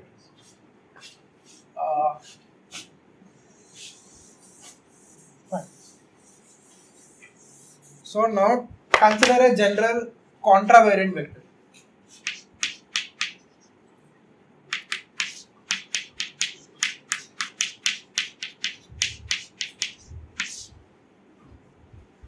A general contravariant vector. And we know it transforms like this. Like that. Cool. Now compute this thing.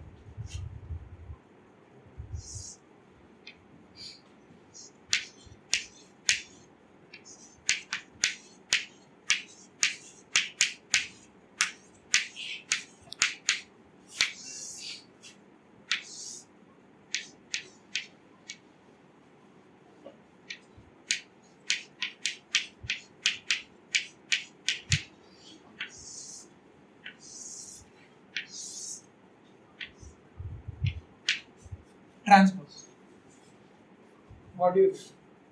Calculate the covariance. Covariant. So I will call it the G. It is some matrix. If you want to think in the matrix way, fine. But the reason I'm asking you not to think in that way is it will complicate when you try to work with the indices. So this matrix has 16 components. Each component can be denoted by two indices: row index, column index. I will say it is. I represent it like this. Representation, just representation. Cool. Now,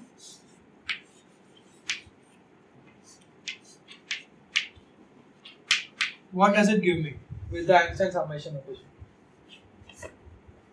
For a, let's A say, sub mu transpose, because we don't Transpose, need to take the yeah. transpose, just we I'm speaking about the component. Got it? Fine. Now, I define one more quantity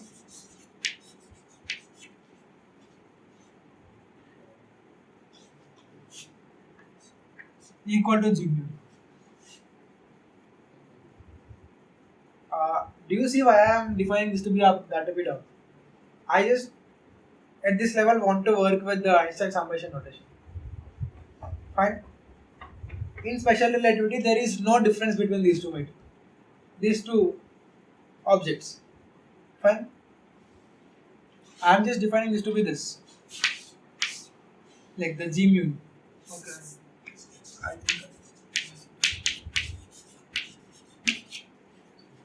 I am defining it like this.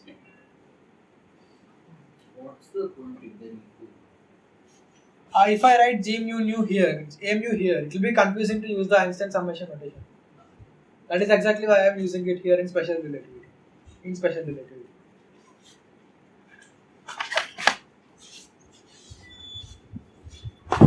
So,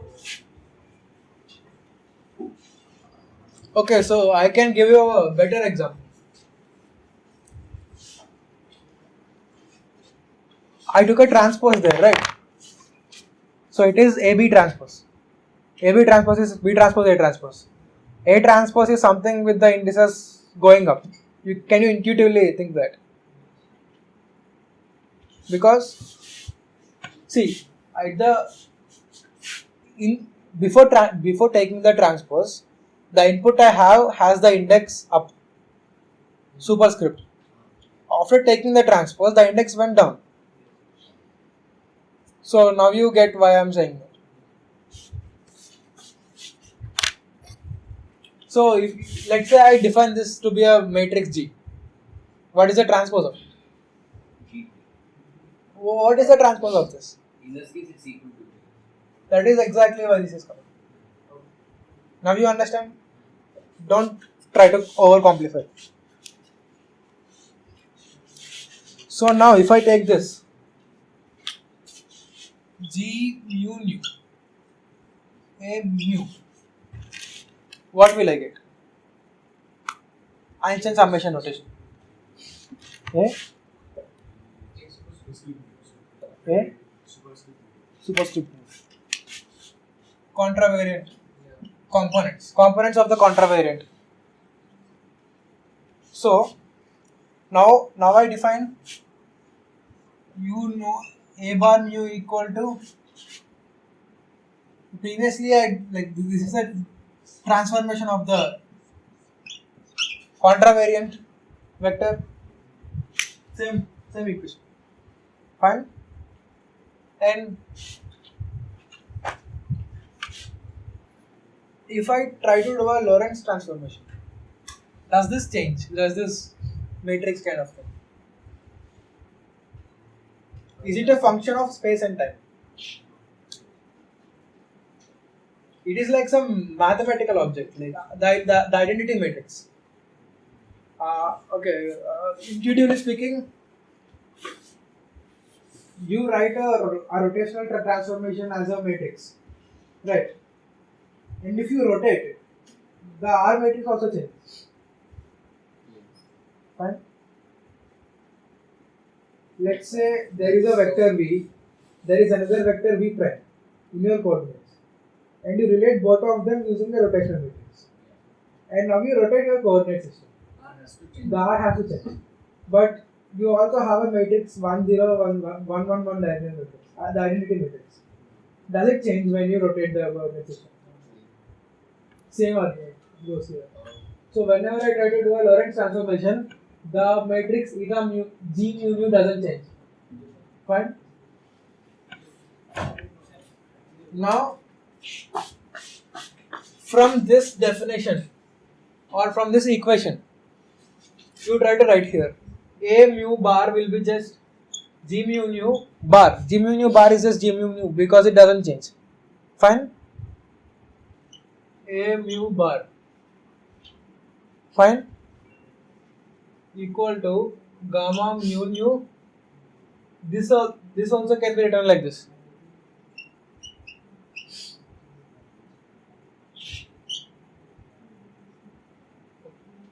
Oh, sorry. Abuse of notation.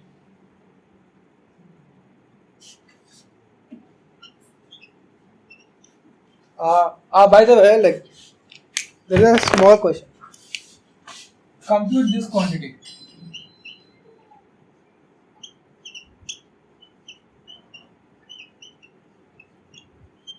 For any general matrix A.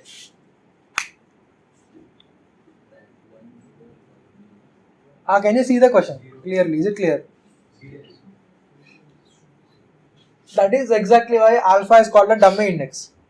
You write alpha as beta, gamma, or you make your own symbol, something like this. G mu. It is still the same notation. Fine. So, just because I am replacing alpha or mu with something else doesn't mean the equation changes. It's a dummy index. It is a dummy for a reason. So, can I write this instead of this? Fine.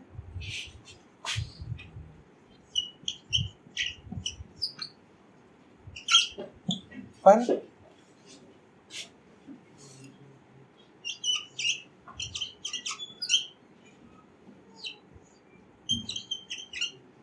Is this also fine?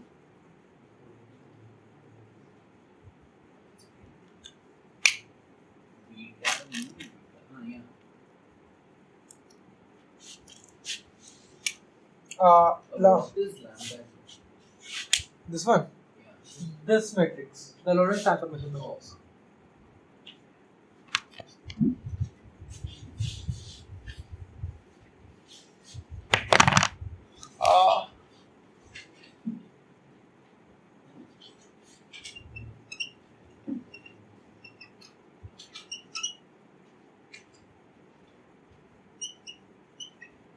So, now do you do Einstein summation? There is no rotation, there is no repeat. So, G alpha beta is just a element, G mu delta is just an element. When is it like now evaluated in terms of alpha and like whatever comes to your mind? It's not Einstein. Identity in what? How do you define it? I am just speaking about the components, not the matrix. Zero? If everything is different, we can still get. Did I tell you everything? Oh wait. Bro, those are all done. Isn't it just 1 on 1? It is not a matrix. I just gave you G alpha beta, where alpha can be 0, 1, 2, 3, beta can be 0, 1, 2, 3. Okay, they're Or not there is necessarily zero. same, but they can be. Yeah. Okay. This is still. It can be 0, -1 or 1. When is it -1? When is it 0? When is it 1? It's -1 if we take G00 with GJJ. Yeah. It's 1 if we take G00 with G00 or GJJ with JJ. Yeah. Good. So when I define that matrix, now any component in that matrix can be written as delta mu nu into something because it's a diagonal matrix, right? Delta. Are you all aware of the delta function? Yes. Yeah. So if mu is not equal to nu, then it should be 0 necessarily. So g mu nu equal to delta mu nu into 1 if mu equal to 1. I mean, even writing this would suffice. 0. Even writing this would suffice. Fine?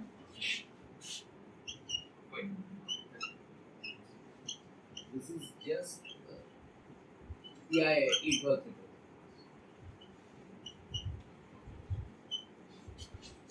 Fine? Is equal to 1. Okay, got it. So same definition goes to g mu nu.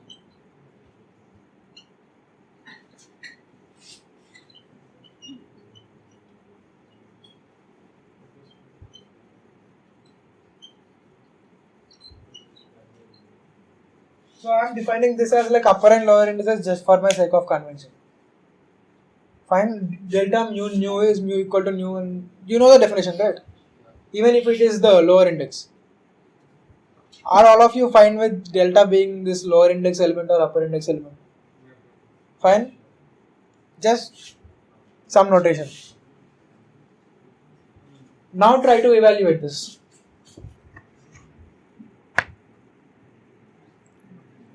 Like, if it is, when is it 0?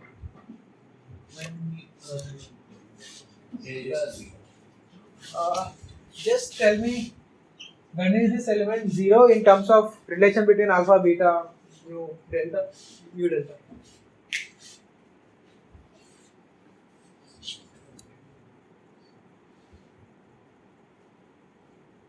If at least alpha not equal to beta, or at least alpha not equal to beta or mu not equal to delta or both, it is 0. When is it minus 1? Yeah. Or the reverse of it. Alpha equal to beta equal to 0 and mu equal to delta equal to 1 to 3, then you get minus 1. Or alpha equal to beta equal to minus 1. Yeah, reverse.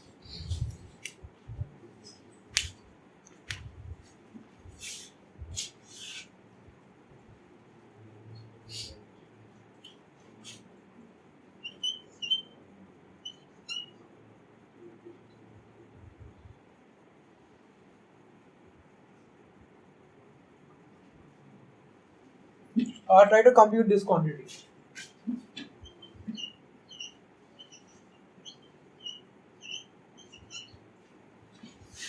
Do you do Einstein summation? Yes, alpha and alpha, so we can do it. So now what will it be?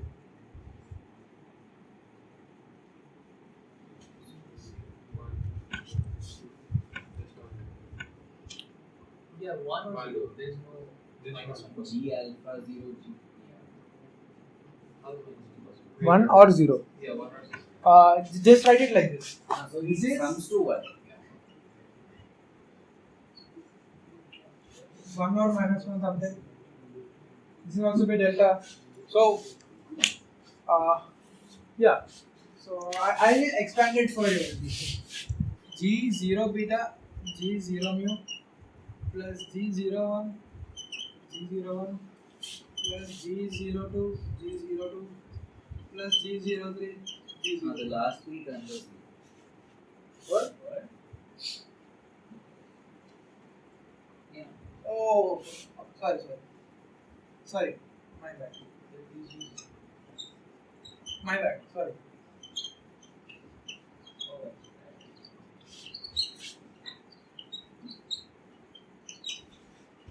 Now, beta goes from 0, 1 to 3, something, mu goes from 0, 1 to 3, something. right? So beta should at least one of G0 beta, G1 beta, G2 beta, G3 beta should be 1. So when if you want 1, either this should be like both of them should be 1. If at least 1 is not equal to 0, let's say beta is 2, mu is 3, beta is equal to 2. Let's see, beta and mu are the components. Beta equal to 2, mu equal to 3. This is 0, this is 0. U equal to 3, right? G0, 3 is 0. 0, 0. This is 1. This is 0. Still 0. This is 0, this is 1. Still 0. So, this is just delta beta mu. Fine? Yeah, after this step, I'll just define the transformation of covariant vectors and you're done. So, you understand this? All of you? Yes. All of you. So now I multiply with this.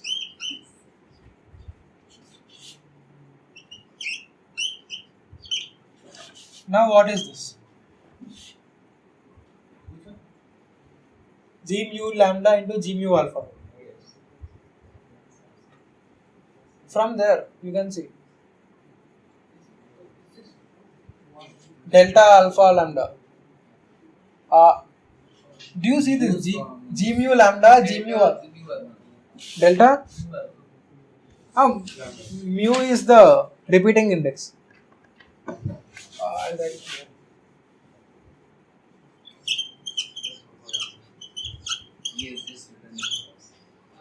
Into this equal to this, multiply it with both sides. Multiply both sides with it.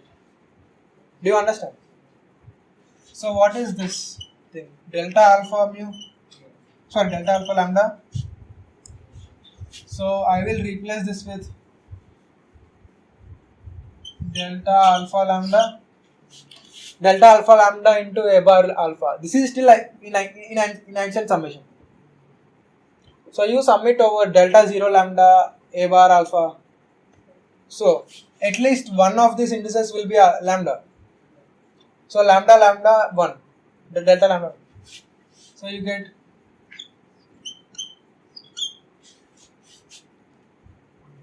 fine. If a bar lambda transforms like this, it is again a covariant. It is called a covariant vector. You understand? Fine, all of you get it. I just multiplied it with, I will be continuing this part in the next lecture also. So this I define, okay. Yeah, so pretty much this for today. Tomorrow we'll be seeing simplifications of this, like in the next lecture, whatsoever. So I'll explain the twin paradox and I'll do. Yeah. So all of you are familiar with twin paradox, right? Yes. There are two twins. One leaves to Andromeda galaxy, one comes back. Which speed b? So with respect to the twin on the Earth, the twin on the Andromeda galaxy will have some time dilation. So he should age slower or faster. Time dilation. Aging slower. Yeah. So the twin on the spaceship should age slower. For the twin on the spaceship, It will be as though the twin on Earth ages faster. what? It will be as though Slower. oh my relative. Root over 1 minus v square relative also. V is there. So who is faster? So when the guy comes back, will he be older than his twin or younger than his twin? See, one proper non-physical reason is if he is younger than his twin, right, means he is going back in time. With respect to that one. So if that is a solution, then you find prime travel. But the question is, will he be older than his friend or will he be younger than his friend?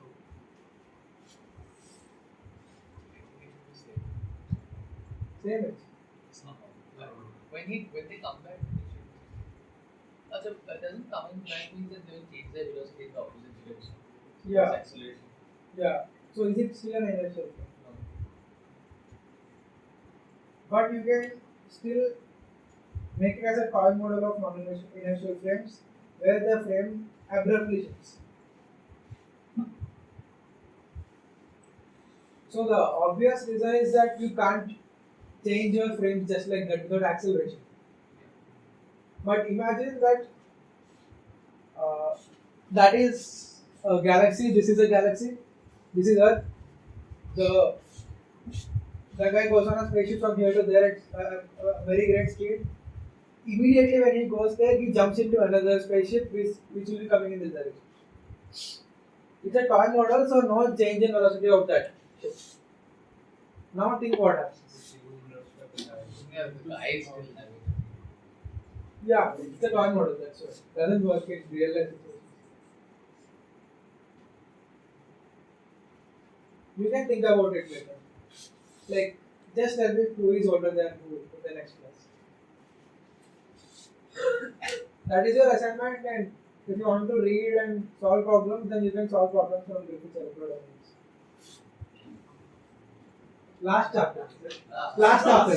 Yeah. So relativity should be that. Yeah, so it's the last chapter of Griffith's electrodynamics. Only some problems first, you can solve them. Like, you can read it and you will know till what we have done. Till then you can solve the problems. That's it for today. Thank you.